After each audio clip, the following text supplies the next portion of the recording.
Okay guys, morning. Hari ni 24 hari bulan 7 2026. Kita hantar Etik Salai dulu.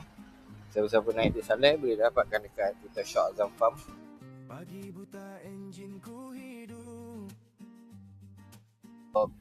Teruslah bukan dalam move direct order biasalah kontraktor.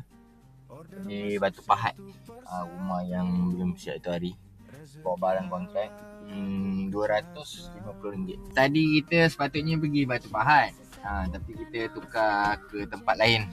Pergi ke ni Pontian.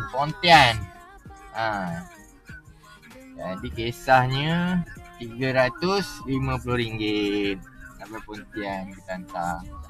Alright, settle lah. Kalau ada job balik kita ambil, tak ada settle. Pontian ni cantik lah dia punya pantai tadi tu kan. Memang laut betul lah. Belok kiri.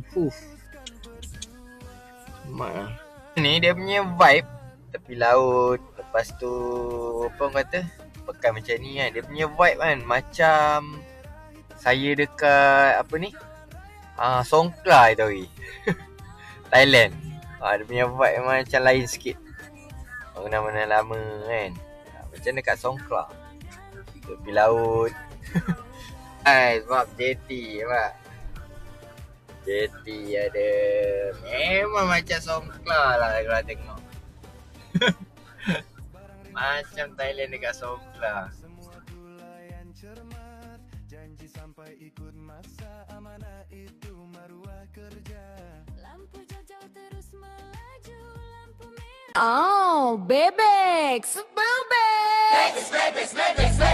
Bebex sedap rasa luar biasa. Jom makan, jangan tunggu lama.